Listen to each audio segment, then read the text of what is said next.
press the bell icon on the YouTube app and never miss an... सभी को जय हिंद दोस्तों, आप सभी का हार्दिक स्वागत है हमारे YouTube चैनल जय हिंद रिएक्शंस पे। तो आज हम आपके लिए एक बहुत ही इंपॉर्टेंट और एक लेटेस्ट वीडियो लेकर आए हैं जिसमें आप देखेंगे पाकिस्तान की मशहूर पत्रकार आरजू काज़मी जी को। उनके स्पेशल गेस्ट होंगे देशभक्त रमनीक सिंह मान साहब, जो कि एक जबरदस्त पॉलिटिकल एनालिस्ट हैं और खासकर भारत और पाकिस्तान के रिश्तों पे बहुत ही खास नजर और बहुत ही डीप नॉलेज रखते हैं। तो ये वीडियो बहुत इंपॉर्टेंट होगी, आपको बहुत कुछ जानने को मिलेगा और बहुत मजा आएगा। तो इसे अंत तक देखें और चैनल पे नए हैं तो चैनल को सब्सक्राइब कर दें ताकि हम आपके लिए इंपॉर्टेंट और इंटरेस्टिंग वीडियोस लाते रहें। तो चलिए साथ मिलकर ये वीडियो देखते हैं। जय हिंद, जय भारत। अगर पाकिस्तान हिंदुस्तान एक दूसरे के मामलात में दखल देना बंद कर दे तब भी हालात कुछ बेहतर हो नहीं सकते आपके ख्याल से? जैसे आपके यहाँ से आपने अभी सिंध का नाम लिया, बलोचिस्तान का नाम लिया, पाकिस्तान से बार बार खालिस्तान की बात की जाती है, बहुत सपोर्ट जो कि मैं समझती हूँ नहीं होनी चाहिए। कनाडा में जो लोग फ्लैग जला रहे हैं या कुछ कर रहे हैं भारत का, तो उसमें पाकिस्तान के लोग बड़े तालियां बजा रहे होते हैं, जो कि गलत है। आपके ख्याल से कहीं ना कहीं पे दोनों एक दूसरे के काम में इंटरफेयर कर रहे हैं? देखिए, इट इज 50% करेक्ट। जो आपने बात कही वो अर्ध सत्य है। अर्ध सत्य यह है कि पाकिस्तान भारत के इंटरनल अफेयर्स में डिस्टरबेंस क्रिएट करता है, इंटरफेयर करता है। आधा आपका गलत है कि भारत पाकिस्तान के इंटरनल अफेयर्स में डिस्टरबेंस क्रिएट करता है या दखल अंदाजी करता है। आप खुद इतने फ्री फॉल में हैं, कि आपको तो you should not be even touched bye a yardstick. आपको तो दूर से भी हाथ लगाने की जरूरत नहीं है। इंटरनली इट विल, आप अंदर से फटेंगे। Pakistan is destroying itself on the inside. हमारे को क्या जरूरत है कुछ करने की? Why should India get inside Pakistan and create disturbance in Pakistan when Pakistan is already too troubled and disturb? आपकी मैशी हालत देखिए ना, आपकी इकोनॉमी कहां खड़ी है, आपकी पब्लिक सेंटिमेंट देखिए। अब रेटिंग एजेंसीज कुछ कहें और उसको आप you can gloat over it, but the सच्चाई ये है, फैक्ट ये है कि पाकिस्तान की जो आवाम है, वो पाकिस्तान की जो मौजूदा तंजीम है या सॉरी जो मौजूदा गवर्नमेंट है, चाहे वो केयर टेकर गवर्नमेंट हो या पाकिस्तान के अंदर मुसलसल लगातार कंटिन्यूअसली जिस तरीके से गवर्नमेंट्स आ रही हैं और जिस तरीके से उनको बिठाया जा रहा है, वजीर आजम को या प्राइम मिनिस्टर्स को इंस्टॉल किया जा रहा है बजाय इलेक्ट होके आने के, उसने इतना बड़ा टर्मोइल विद इन पाकिस्तान खड़ा किया। एक मैं छोटा सा आपको उदाहरण देता हूं। पाकिस्तान के अंदर एक शहर है फैसलाबाद। फैसलाबाद शहर जो है एक वक्त पे अपनी टेक्सटाइल इंडस्ट्री के लिए दुनिया में मशहूर था और पाकिस्तान का कपड़ा was much crazed for in India. I know it because my mother, my wife, my sister, वो कहते थे पाकिस्तानी। अभी आपके वहां से आ क्या रहा है? हालात ये हैं कि 7 मिलियन पाकिस्तानी, 7 मिलियन पाकिस्तानियों ने अपनी 7 मिलियन 70 लाख पाकिस्तान से ज्यादा लोगों ने अपना रोजगार खोया है फैसलाबाद में। फैसलाबाद की जो आपकी टेक्सटाइल इंडस्ट्री है, जो सबसे बसलिंग इंडस्ट्री थी, एक समय पे $20 बिलियन का ट्रेड करने वाली वो इंडस्ट्री आपकी आज मशीनों का कब्रिस्तान बनी हुई है। It's a graveyard of machines. क्यों? आपका रूपी फ्री फॉल में आया, आपने इंपोर्ट बैन लगाए, आपके यहां पे इतनी जरखेज जमीन होने के बावजूद कॉटन, कपास की जो फसल है वो नहीं हो रही, नहीं कर पा रहे आप, वो कामयाब नहीं हो रही। You are dependent on external cotton, Bharat से आप ले नहीं रहे और दूसरे किसी मुल्क से आपकी कंट्री ने इंपोर्ट्स के ऊपर बैन लगा दिए। विद द रिजल्ट जितनी फैक्ट्रियां बची भी हुई हैं उनमें वो शिफ्ट में काम कर रहे हैं कि जहां 3 शिफ्ट में काम होता था अब वहां हफ्ते में 2 या 3 शिफ्ट लगनी कुल। और to kill the industry further, बिजली की कीमतें महंगी हो गई, कपड़ा महंगा हो गया, आप अपना प्रोड्यूस इंटरनेशनल मार्केट में कॉम्पिटिटिव रेट पे नहीं बेच सकते। ये होता है जब आप अपनी इंटरनल सिचुएशंस को फोकस ना करके, सिटीजन सेंट्रिक पॉलिसीज ना बना करके, जब आप दूसरे मुल्कों को बर्बाद करने की कोशिश करते हैं मुसलसल। मैंने कहा था कि अर्ध सत्य है, आधी बात सही है आपकी कि पाकिस्तान भारत के इंटरनल अफेयर्स में दखल करता है। पाकिस्तान ने चाहे वो पंजाब की बात हो, पाकिस्तान ने चाहे वो कश्मीर की बात हो, पाकिस्तान ने यहां तक कि नेपाल के थ्रू फॉरेन करेंसी जो इंडियन करेंसी है, काउंटरफिट करेंसी है, वो बांग्लादेश के रूट से इंडियन काउंटरफिट करेंसी है, वो यहां पे भेजने का Pakistan had more stock pile of ready Indian counterfeit currency जो आरबीआई के पास नहीं था। और जब डिमोनेटाइजेशन आई उस वक्त जो 2 नंबर की मार्केट थी पाकिस्तान की वो टूटी, वहां से मार लगनी शुरू हुई। तो कई सारी चीजें हैं जो I can prove to you and I can prove to anyone beyond doubt कि पाकिस्तान ही मुसलसल भारत के इंटरनल अफेयर्स में दखल अंदाजी देता है।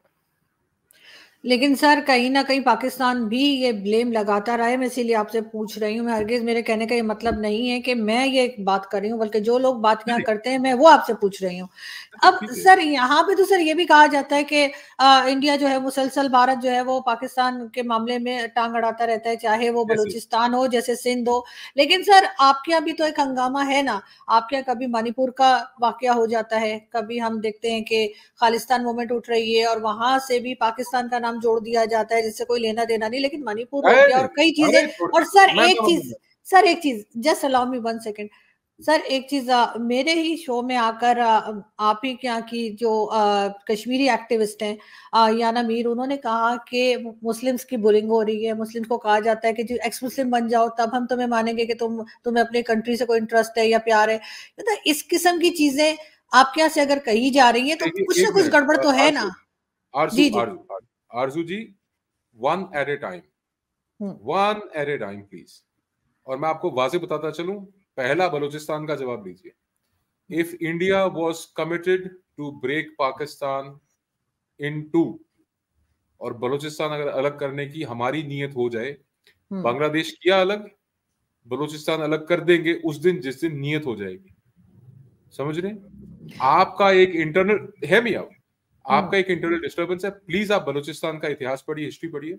Balochistan got freedom on 11th of August, 11 अगस्त 1947 को बलूचिस्तान आजाद हुआ था। आपने बंदूक की जोर के ऊपर, बंदूक की नोक के ऊपर बलूचिस्तान को अपने साथ जोड़ा, और आप आज भी चाह रहे हैं कि आप जो बलोच रिजर्व्स हैं, वहां पे जो नेचुरल रिजर्व्स हैं, गैस है वहां पे, ओर है, कॉपर है, या उनका जो सी पोर्ट्स हैं, आप उनको एक्सप्लॉइट करेंगे अपने बेनिफिट के लिए। आप बलूचिस्तान में लोग लकड़ियों के ऊपर रोटियां पकाएंगे और वो गैस आगे पाकिस्तान के पंजाब के अंदर लोगों के घरों में गैस जलाएगी, उनकी रोटियां पकेंगी उसके ऊपर। तो ये अगर आपकी पॉलिसी है देन गुड लक। और आई वुड से कि अगर वो ऑप्रेस्ड हैं, if they are fighting for their self determination, fair enough. अब आ जाता है गलत है, गलत कर। अब आ जाता है आपका दूसरा सवाल अबाउट खालिस्तान।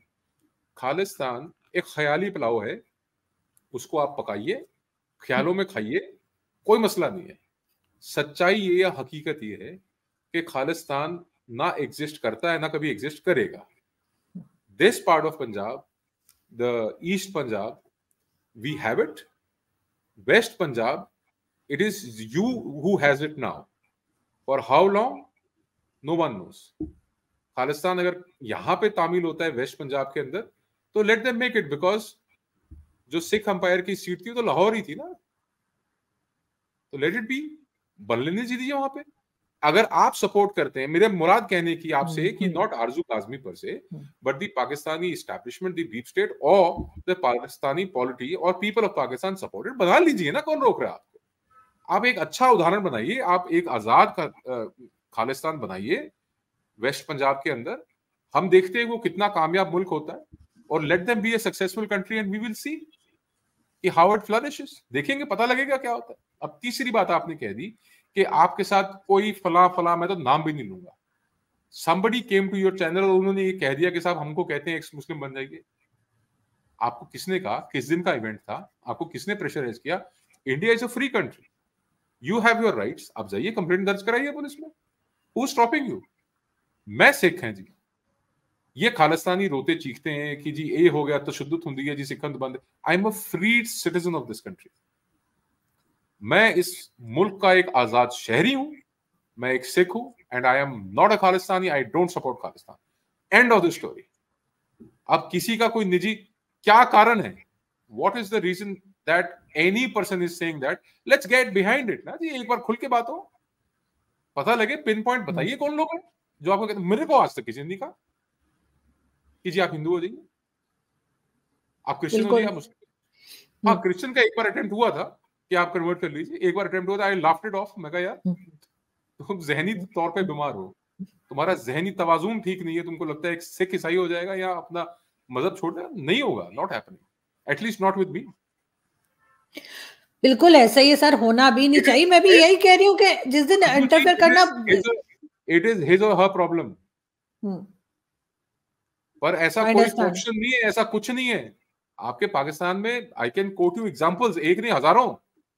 इसीलिए मैं कह रही हूँ सर, हम तो भुगत रहे ना, हमारे यहाँ तो जो माइनॉरिटी का हाल है, मैं कभी नहीं चाहूंगी कि भारत में ऐसा हो। तो इसीलिए मैंने कहा कि अगर ऐसा कुछ है, अगर 1% भी है तो उस चीज को रोकना चाहिए। अहमदिया मुसलमान होते हैं क्या सर? यहाँ पे तो नहीं मानते पाकिस्तान में, वैसे तो होते हैं। मुसलमान होते हैं क्या? होते हैं, बिल्कुल होते हैं। हकूक बराबर होते हैं क्या? बिल्कुल ये जो कराची में घरों उनकी दुकानों में जाके मार देते हैं अहमदियों को और शियाओं को, क्यों मारते हैं भाई? सर कराची में तो कुछ भी हो रहा होता है। कराची एक बहुत बड़ी सिटी है और वहां पर खैर जो अहमदियाज हैं उनको तो यहाँ पर भी नहीं छोड़ते, लेकिन शिया जो है उनके साथ ऐसा नहीं है। इस्लामाबाद और लाहौर वगैरह में, कराची में भी बहुत बड़ी तादाद रहती है, लेकिन गलत बहरहाल हो रहा है। और जो जहां पे भी गलत हो रहा है, मैं कहूंगी कि गलत है, मैं हरगिज सपोर्ट नहीं करती इस चीज को। पहले उसको आप तस्लीम कीजिए कि चाहे वो ननकाना साहब के हेड ग्रंथी की बेटी को उठाने का मामला हो, चाहे वो मुसलसल तौर पे हिंदुओं की, सिखों की, ईसाइयों की बच्चियों को उठा उठा के उनकी जबरदस्ती कन्वर्जन करी जा रही हो। बिल्कुल आप अपने मुल्क के अंदर उन चीजों को ठीक कीजिए। और ये हमको आप कतई, मतलब आपसे मेरी मुराद है कि आपके मुल्क का कोई व्यक्ति मेयर को आके ये ना पढ़ाए कि अकलियतों के साथ, माइनॉरिटीज के साथ घट गिनती के नाल भारत में क्या हो रहा है। बिल्कुल कोई तशद्दुद नहीं हो रहा। अब मैं आपको बता देता हूँ, we have a ministry of minority affairs, MOMA। Ministry of minority affairs के बाद हमारे पास चेयरपर्सन होते हैं माइनॉरिटी कमीशन। माइनॉरिटीज के पास मेजॉरिटी से ज्यादा हक हकूक हैं, स्पेशल प्रिविलेजेस हैं, स्पेशल लॉज हैं, चाहे वो लोन की बात हो, एजुकेशन की बात हो, या एजुकेशन को सब्सिडाइज करने की बात हो, या किसी भी मैशी तौर पे यानी कि इकोनॉमिकली किसी सपोर्ट की जरूरत हो। तो इतना बजट है, करीबन if I am not mistaken 7-7.5 हजार करोड़ रुपए का बजट है, जो आपके पाकिस्तानी करेंसी में 21,000 करोड़ टच करता है। इतना बजट है माइनॉरिटीज के लिए। स्पेशल प्रिविलेज ये छोड़ दीजिए, ये बातें शोभा नहीं देती हैं, कोई बातें करने वाली भी नहीं है। These are not good things. कोई नैरेटिव बिल्ड करने की कोशिश कर रहा है, somebody is trying to defame his or her own country, they should be held liable। वही ना क्रेडिबल एलिगेशंस वाली बात है, इसमें तथ्य कुछ नहीं है। दोस्तों आशा करता हूँ कि वीडियो को आपने अंत तक देखा होगा और ये पूरा डिस्कशन जिसमें आरजू काज़मी जी के सवाल और रमनीक सिंह मान साहब के जवाब आपको काफ़ी पसंद आए होंगे। अगर ये वीडियो आपको अच्छी लगी है तो इसे लाइक और शेयर जरूर कर दें, और इस वीडियो के बारे में जो भी आपके विचार हैं, आप अपने विचार हमें कमेंट सेक्शन में लिखकर जरूर बताएं। हमें आपके कमेंट्स का इंतजार रहेगा। और एक बार फिर चैनल पर नए हैं तो चैनल को सब्सक्राइब कर दें, ताकि हम आपके लिए लेटेस्ट इंपॉर्टेंट और इंटरेस्टिंग वीडियोस लाते रहें। तो चलिए फिर मिलेंगे ऐसी किसी जबरदस्त वीडियो में, तब तक अपना ध्यान रखिए। जय हिंद, जय भारत।